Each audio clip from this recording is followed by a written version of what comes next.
Anime fans அனைவருக்கும் வணக்கம். இன்னைக்கு நம்ம 10,000 வேர்ல்டு எபிசோட் 261 தான் பார்க்க போகிறோம். போன எபிசோடில் எங்கே முடிஞ்சிருக்கோம்? சின் கிளானுக்கு போய் நம்ம ஹீரோ பிரச்சனை பண்ணியிருப்பானா, அந்த சமயத்தில் அந்த காட் ஜெனரல் கீழே இறங்கி வந்திருப்பார். அங்கே தான் முடிஞ்சிருக்கோம். நம்ம டிராகனும் அப்படியே பார்க்குது, யாரா இவன் அப்படிங்கிற மாதிரி பார்க்குது. ஆக்சுவலாக இந்த ஒரு மனுஷன் பார்த்தீங்கன்னா இங்கே இருக்காங்க இல்லையா, இவங்க எல்லாருக்குமே வந்து இவர் ஒரு ஆன்செஸ்டர். ஸோ எல்லாருமே இவரை பார்த்தோன்னே க்ரீட் பண்ணுறாங்க. ஆக்சுவலாக இந்த ஒரு மனுஷன் உயிரோட இருக்காரா செத்து போயிட்டாரானே இவங்களுக்கு தெரியாது போல. இப்போ தான் புதுசாக பார்க்குற மாதிரி பார்க்குறாங்க. இந்த ஒரு ஸ்பிரிட் இருந்ததுல அவருமே வந்து என்ன பண்ணுறாரு, க்ரீட் பண்ணுறாரு. நம்ம ஃபேரி வந்து இவர் யார் அப்படிங்கிறத சொல்கிறாங்கப்பா. இவங்க 2 பேருமே ஆக்சுவலாக வந்து பார்த்தீங்கன்னா காட் ஜெனரலாக இருந்திருக்காங்க. ஆனால் லின்ஃபங்கு கேள்வி என்னன்னா, 2 பேருமே ஆல்மோஸ்ட் பார்க்கறதுக்கு ஒரே மாதிரி இருக்காங்க அப்படின்னு யோசிக்கிறான். இப்போ இவர் என்ன பண்ணுறாரு, நம்ம டிராகன் கிட்ட போய் பேசுகிறாரு. ஐயா தயவு செஞ்சு நீங்கள் கருணை காட்டுங்க, நாங்கள் வந்து காம்பன்சேஷன் கொடுத்துட்றோம் அப்படிங்கிறாரு. அதான் அந்த டிராகன் கேட்குது, என்ன காம்பன்சேஷன் கொடுப்ப அப்படின்னு கேட்குது. அவர் என்ன சொல்கிறாரு, நம்ம இங்கே பேச வேண்டாம், என்னோட இடத்துக்கு போகலாம் அப்படின்னு சொல்லிட்டு அங்கே கூப்பிட்டு போகிறாரு. இவனுங்க பார்க்குறானுங்க, டேய் இவன் வெளி உலகத்துலேருந்து வந்தவன், இவனுக்குள்ளே அப்புறம் இப்படி ஒரு ஸ்ட்ராங்கஸ்ட் பீயிங் இருக்குது, ஒன்றும் புரியலையே அப்படின்னு சொல்லிட்டு முழிக்கிறானுங்க. இப்போ அங்கே போன உடனே அந்த ஒரு டிராகன் பார்க்குது. இவர் என்ன சொல்கிறாரு, இந்த மாதிரி அந்த ஸ்மால் வேர்ல்டில் என்கிட்ட ஏகப்பட்ட டெக்னிக்ஸ் இருக்குது, நிறைய லெகசிஸ் இருக்குது, எல்லாத்தையுமே நான் வந்து உங்கள் சக்ஸஸருக்கு கொடுக்குறேன், அது மட்டும் இல்லாமல் அவனை ட்ரெயின் பண்ணுறதுக்கும் நான் ஹெல்ப் பண்ணுறேன் அப்படின்ற மாதிரி இவர் சொல்கிறாரு. நம்ம டிராகன் அப்படியே பார்க்குது. உன்னுடைய ரியல் பாடி இன்னும் உயிரோட இருக்கா அப்படின்னு சொல்லிட்டு கேட்குறாரு. ஆமாம் இருக்குது அப்படிங்கிறாப்புல. அந்த மனுஷன் என்ன சொல்கிறான், அப்போ நீ வந்து இதுக்கு முன்னாடிலேருந்தே எங்களை வேவ் பார்த்துட்டு இருந்திருக்க கரெக்டா அப்படின்னு சொல்லிட்டு கேட்குறாரு. அவர் என்ன சொல்கிறாரு, ஆமாங்க உங்களோட ஆராவை வந்து நான் ஃபீல் பண்ணேன், அப்போத்துலேருந்து நான் உங்களை பார்த்துக்கிட்டு இருக்கேன் அப்படின்னு. உடனே இதுக்கு சரியான கோவம், உனக்கு எவ்வளோ தைரியம் இருந்தால் நீ என்ன டார்கெட் வச்சிருப்ப அப்படிங்கிற மாதிரி கேட்குது. இவர் என்ன சொல்கிறாரு, எங்களுக்கு வேறு சாய்ஸ் கிடையாது. அதாவது இவங்க பார்த்தீங்கன்னா பல காலமாக இங்கேயே இருக்காங்க. இந்த காட்ஸோட வில் அப்படின்னு சொல்லுவாங்கல்ல, அது வந்து இவங்களை இந்த இடத்துல சப்ரஸ் பண்ணி வச்சிருக்கு. இவங்களால வெளியில் போக முடியல. இங்கே இருக்க எனர்ஜி அப்படிங்கிறது காலி ஆயிடுச்சுன்னா இவங்களோட நிலைமை என்ன ஆகும்? அதுதான் மனுஷன் சொல்கிறான். அந்த டிராகன் என்ன கேட்குது, சரி உங்ககிட்ட என்ன பிளான் இருக்குது சொல்லு அப்படின்ன உடனே இவர் என்ன சொல்கிறாரு, உங்களோட சக்ஸஸர் கண்டிப்பாக வந்து ரொம்ப பெரிய ஆளாக வருவான், அவன் அந்த ஒரு நிலைமையை ரீச் ஆனதுக்கப்புறம் எங்களை இங்கேருந்து வெளியில் கூப்பிட்டு போகிறதுக்கு ஹெல்ப் பண்ணால் போதும் அப்படிங்கிற மாதிரி இவர் சொல்கிறாரு. ஆனால் அந்த டிராகன் என்ன சொல்லுது, அவன் ஒரு ஆள் சரியா, அவன் என்னதான் பெரிய ஆளானா கூட காடோடைய வில் அப்படிங்கிறது எப்படி மாத்துறது அப்படின்னு சொல்லிட்டு கேட்குது. அவர் என்ன சொல்றாரு, லின்ஃபங்கு பின்னாடி ஒரு மிகப்பெரிய ஆள் இருக்காராமா. அது மட்டும் இல்லாம என்னதான் நமக்கும் வயசானா கூட நம்மளே வந்து அண்டர் எஸ்டிமேட் பண்ண முடியாதுல்ல. அதுக்கப்புறம் நீங்க இருக்கீங்க, நீங்க வந்து பீக் பவருக்கு வந்துட்டீங்க அப்படின்னா யார் உங்களை எதிர்க்க முடியும் அப்படிங்கிற மாதிரி இவர் கேட்குறாரு. நம்ம டிராகன் அப்படியே பார்க்குது. சரி நான் வந்து உதவி செய்கிறேன், ஆனால் அதெல்லாம் நீ எந்த அளவுக்கு சின்சியராக இருக்க அப்படிங்கிறத பொறுத்து அப்படிங்குது. கீழே பார்த்தீங்கன்னா மேலே என்ன நடக்குதுன்னு தெரியாமல் இவங்கெல்லாம் திருன்னு முடிச்சுக்கிட்டு இருக்காங்க. இப்போ போர்ட்டல் ஓப்பன் ஆகுது, இவங்க வந்து வெளியில் வராங்க. இவர் என்ன பண்ணுறாரு, இன்னொரு காட் ஜெனரல் இருக்கார் இல்லையா, அவரை கூப்பிட்டு இந்த மாதிரி நம்மளோட கிளானில் இருக்கக்கூடிய அந்த ஹெரிட்டேஜ் லேண்டு ஓப்பன் பண்ணிவிடு, நம்ம கிட்ட இருக்க fairy medicine, fairy technique, fairy weapon எது வேணா அவன் எடுத்துக்கிட்டோம், அவனால் கண்ட்ரோல் பண்ண முடியும் அப்படின்னா எடுத்துக்கிட்டோம், உனக்கு ஏதாவது பிரச்சனையா அப்படின்னு கேட்குறாரு. எனக்கு எந்த பிரச்சனையும் இல்லைங்க அப்படின்னு சொன்ன உடனே சரி ஓகேன்னு சொல்லிட்டு அந்த ஒரு ஆர்டரை எல்லாருக்குமே சொல்கிறாருப்பா. எல்லாருமே வந்து கீழ்படுகிறாங்க, ஏன்னா வேறு வழி கிடையாது. ஓகேன்னு சொல்லிட்டு அவர் அங்கேருந்து கிளம்பிட்டாரு. இப்போ இவர் என்ன பண்ணுறாரு, நம்ம சின் மூயன் இருக்கார்ல, ஒரு பிரச்சனையை கொண்டு வந்தார்ல, அவரை கூப்பிட்டு நீ பண்ண வேலைக்கு மவனை நீ இங்கேயே இருக்கக்கூடாது, ஒழுங்கு முறையாக கிளம்பிப்போ, ஃபார்பர்டன் ஏரியாவுக்கு போய் நீ செஞ்ச தப்புக்கு நீ வந்து தண்டனை அனுபவின்னு சொல்லிட்டு அமுச்சு விட்டுறாரு. இப்போ அடுத்த மனுஷன் என்ன பண்ணுறான், அந்த ஃபேரி சீல் இருக்கும், அதை கொண்டு வந்து நம்ம ஹீரோ கிட்ட கொடுத்து இதுக்கு மேலே நீங்கள் தான் வந்து ஃபேரி லார்ட் அப்படிங்கிறாப்புல, அதாவது டெம்பரரியாக தான். இவன் அப்படியே திரு முடிக்கிறான், மற்றவங்களாம் அரண்டு போகிறாங்க. இவன் அந்த சீல் பார்த்தீங்கன்னா கையில் வாங்க மாட்டாங்க. உடனே நம்ம டிராகன் என்ன பண்ணுது, வேகமாக அவங்ககிட்ட போகுது. இங்கே பாரு சீக்கிரமாக அந்த சீலை வாங்கிக்கோ, உனக்காக நான் பயங்கரமாக ஆக்ரோஷமாக சண்டை போட்டு இதை வாங்கி கொடுத்துருக்கேன் பார்த்துக்கோ அப்படிங்குது.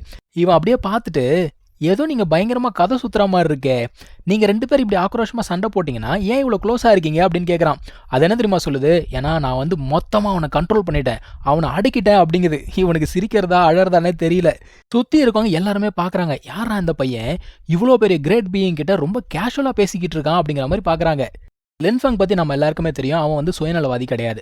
அவன் என்ன சொல்கிறான்னா, இங்கே இருக்க மெடிசன்ஸு டெக்னிக்ஸ் இது எனக்கு போதுங்க, ஃபேரி லார்ட் பொசிஷன் அப்படிங்கிறது ரொம்ப முக்கியமான பதவி, எனக்கு வேண்டாம் அப்படிங்கிறான். எல்லாருமே அதிர்ந்து போகிறாங்க. அவர் என்ன சொல்கிறாரு, ஆக்சுவலாக என்கிட்ட ஒரு ரிக்வஸ்ட் இருக்குது, நான் உங்ககிட்ட வைக்கலாமா அப்படின்னு கேட்குறாரு. சொல்லுங்க அப்படின்னு. உடனே ஃப்யூச்சரில் உங்களால் முடிஞ்சால் தயவு செஞ்சு என் மக்களை இந்த உலகத்துலேருந்து வெளியில் கூப்பிட்டு போங்க அப்படிங்கிறாரு. இது வந்து இவனுக்கு ரொம்ப ஒரு தர்ம சங்கடமான ஒரு நிலைமையாக இருக்குது. ஸோ இவன் என்ன சொல்கிறான், சரிங்க என்னால் முடிஞ்சதை நான் கண்டிப்பாக பார்க்குறேன் அப்படிங்கிறான். இப்போ அவர் என்ன சொல்கிறாரு, இங்கே பாரு நீ வந்து எந்த ரிசோர்ஸஸ் வேணால் யூஸ் பண்ணிக்கோ, இந்த கிளான் இல்லை நீ எந்த கிளானில் இருக்கிற ரிசோர்ஸஸ் வேணால் பயன்படுத்திக்கோ, யாருமே வந்து உன்னை எதிர்க்க மாட்டாங்க அப்படின்னு சொல்லிட்டு அந்த ஒரு ஆர்டர் எல்லாருக்குமே சொல்கிறாரு. இப்போ இவர் இங்கேருந்து போயிடுறாரு, அந்த டிராகனுமே இங்கேருந்து போயிடுச்சு. எல்லாருமே வந்து கங்க்ராச்சுலேஷன் அப்படிங்கிறத சொல்கிறாங்க. இப்போ அந்த எல்டர் வந்து பார்த்தீங்கன்னா இவனுடைய ஆணைக்காக காத்துக்கிட்டு இருக்காரு. இவன் முதல்ல கேட்குற விஷயமே அந்த லோட்டஸ் பிளாட்ஃபார்ம் எங்கே இருக்குது, வாங்க கூப்பிட்டு போகிறேன் அப்படின்னு சொல்லிட்டு கூப்பிட்டு போகிறாங்க. இங்கே ஒருத்தர் அடி வாங்கிட்டு போனார்ல, அப்போ அந்த பையன் கேட்குறான், யாருங்க அவரு, எந்த உலகத்துல இருந்து வந்திருக்காரு அப்படிங்கிற மாதிரி நம்ம டிராகன் பத்தி கேட்கறான். அவர் என்ன சொல்றாரு, இங்க பாரு கண்ட மேனிக்கு கேள்வி கேட்காதடா, அப்புறம் என்னால கூட உன்னை பாதுகாக்க முடியாது அப்படின்னு சொல்லிட்டு அவனை தள்ளி விட்டு அவர் பாட்டுக்கு போய்கிட்டே இருக்காரு. இப்போ இவனை அந்த ஒரு லோட்டஸ் பிளாட்ஃபார்ம் இருக்கக்கூடிய இடத்துக்கு கொண்டு போறாங்க.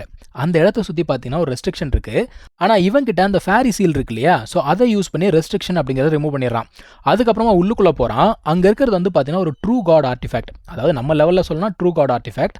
அவங்க என்ன சொல்றாங்கன்னா ட்ரூ ஃபேரி ஆர்டிஃபேக்ட் அப்படின்னு சொல்றாங்க. இதுல வேற பார்த்தீங்கன்னா ட்ரூ ஃபயர் வேற இருக்கான். இந்த இன்ஃபர்மேஷனை கேட்டு தெரிஞ்சுக்கிறான். அதுக்கப்புறம் என்ன சொல்றான், நீங்களாம் இங்கே இருங்க, நான் போய் அதை கொண்டு வரேன் அப்படின்னு சொல்லிட்டு போறான். எப்பவும் போல என்ன பண்றான்னா அந்த ட்ரூ ஃபயரை ரொம்ப ஈஸியாவே பியூரிஃபை பண்ணிடுறான். அது மட்டும் இல்லாமல் இவனுக்கு எதிரே பார்க்கலங்க இவன் அதெல்லாம் பண்ணுவான்னு சொல்லிட்டு ரொம்ப ஈஸியாக அந்த ஒரு லோட்டஸ் பிளாட்ஃபார்மை கையில் எடுத்துட்டான். இவனுங்களுக்கு ஆச்சரியம் தாங்கலை. ஸ்ட்ரெயிட்டாக வந்தவன் என்ன சொல்கிறான்னா, சரி வேற என்ன ட்ரெஷர் இருக்குது அப்படின்னு கேட்குறான். அந்த இடத்துல வந்து பார்த்தீங்கன்னா ஸ்வாட் வேலி இருக்காமா. கத்தினா நம்மளால சொல்லவா வேணும், அங்கே போன உடனே நம்ம பறவை பயங்கர வேகமாக போகுமா, அந்த ஸ்வாட் இதை திருப்பி அடிச்சிடுது. அதான் அவன் சொல்கிறான், இங்கே இருக்கிறது எல்லாமே வாய்ட் காட் லெவலில் இருக்குது, இல்லை ட்ரூ காட் லெவலில் இருக்குது, அவசரப்படாத வெயிட் பண்ணுன்னு சொல்லிட்டு அவன் போகிறான். இப்போ இந்த கிழமை என்ன யோசிக்குது, இவன் வந்து வெளி உலகத்துலேருந்து வந்தவன், இங்க இருக்க கத்தி கண்டிப்பா இவனுக்கு அடிப்பணையாது அப்படிங்கிறப்ப ரொம்ப நக்கலா யோசிக்குது. ஆனா இவன் என்ன பண்றான், இவனோட அந்த ஜென்யூன் ஸ்வாட் சோல் அப்படிங்கிறத வெளியில எடுக்கிறான். அதை வெளியில எடுத்த உடனே அதோட பவரை பார்த்து இவங்கெல்லாம் வந்து பயங்கரமா மிரண்டு போறாங்க. ஏன்னா லின்ஃபங்கோட ஸ்ட்ரென்த்துக்கும் அந்த ஸ்வாடோட ஸ்ட்ரென்த்துக்கும் வந்து பார்த்தீங்கன்னா சம்பந்தமே இல்லை. அது பயங்கரமா வேற லெவல்ல இருக்கு, காட் லெவல்ல இருக்கு. இவங்க அதை சுத்தமா எதிர்பார்க்கவே இல்லை. இந்த ஃபேரி என்ன சொல்றாங்க, நம்ம வெளி உலகத்துக்கு போனோம் அப்படின்னா ரொம்ப ஜாக்கிரதையா இருக்கணும் போல தெரியுதே, ஒரு தப்பு பண்ணா கூட நம்ம மொத்த கிளான் அழிஞ்சிரும் போல தெரியுதே அப்படின்னு சொல்லிட்டு யோசிக்கிறாங்க. இப்போ அங்க இருக்க ஸ்வாட்ஸ் எல்லாமே என்ன பண்ணுது, நம்ம லின்ஃபங்க சுத்த ஆரம்பிச்சிச்சு. இந்த கிழவங்கிட்ட இருந்த ஸ்வாடுமே போயிடுச்சு. அந்த ஆளுக்கு ஒன்றும் புரியல, என்னடா என்னோட கத்தி அவங்கிட்ட போயிடுச்சு அப்படிங்கிற மாதிரி இவர் முடிச்சுக்கிட்டு இருக்காரு. இப்போ நம்ம லின்ஃபங்கும் பார்க்குறான். மொத்தமாக வந்து பார்த்தீங்கன்னா கிட்டத்தட்ட 1200 ஸ்வாட்ஸ்க்கு மேலே இருக்கு. நம்ம பறவை என்ன சொல்லுது, எல்லாத்தையுமே எடுத்துக்கோ அப்படிங்கிற மாதிரி சொல்லுது. இவனுமே அந்த ஸ்வாட்ஸ் கிட்ட என்ன சொல்றான்னா, சரி நீங்களாம் என்ன ஃபாலோ பண்ணணும்னு நினைக்கிறீங்க வாங்க அப்படிங்கிற மாதிரி சொல்றான். இந்த கிழவனுக்கு என்ன சொல்றதுனே தெரியல. போச்சு நம்ம கஜானா எல்லாம் காலியாச்சு அப்படிங்கிற லெவலுக்கு அது புலம்பிக்கிட்டு இருக்கு. எப்பா நீ தயவு செஞ்சு எல்லாத்தையும் எடுத்துக்காத, கொஞ்சமாவது விட்டுட்டு போ அப்படின்னு சொன்ன உடனே ஓகேன்னு சொல்லிட்டு அவன் என்ன பண்றான், நான் கொஞ்சம் அதை விட்டுட்டு போறேன் அப்படிங்கிறான். ஆனா இவன் விடலாம் அப்படின்னு பார்த்தா கூட அந்த ஒரு ஸ்வாட்ஸ் வந்து பார்த்தீங்கன்னா இவங்க கிட்ட திரும்ப வர மாட்டேதுங்க. அது திரும்ப அவங்ககிட்ட தான் போகணும் அப்படிங்கிற மாதிரி பார்க்குது. இந்த ஆளும் இழுத்து இழுத்து பார்க்குறான், அது வரமாட்டேங்குது. ஐயோ என்னடா வரமாட்டேங்குது அப்படிங்கிற மாதிரி பார்க்குறான். ஏன்னா இந்த ஸ்வாட்ஸுக்கெல்லாம் பார்த்தீங்கன்னா ஸ்பிரிட் இருக்கு. நம்ம லின்ஃபங்கை பார்த்ததுக்கப்புறம் அது எப்படி திரும்ப வரும், வரமாட்டேங்குது. அப்புறம் லின்ஃபங் தான் போ அப்படின்னு சொல்லிட்டு ஒரு சில ஸ்வாட்ஸ் எல்லாம் அமுச்சு விட்றான். இப்போதான் கிழவனுக்கு வந்து உயிரே திரும்ப வந்தது. நல்ல வேலை கத்தி திரும்ப வந்துருச்சுன்னு சொல்லிட்டு மனுஷனுக்கு இப்போதான் நிம்மதி. அந்த கத்தியெல்லாம் எடுத்து முடிச்சுட்டு அவன் கீழே வரான். வந்துட்டு சொல்கிறான், பரவாயில்லப்பா உங்கள் சின்கிளானில் நிறைய விஷயம் வச்சுருக்கீங்க அப்படிங்கிற மாதிரி சொல்கிறான். இவங்க 2 பேர் பார்க்குறாங்க, டேய் இவன் மொத்தத்தையும் காலி பண்ணாமல் விட மாட்டான் போல தெரியுதே அப்படிங்கிற மாதிரி முடிக்கிறாங்க.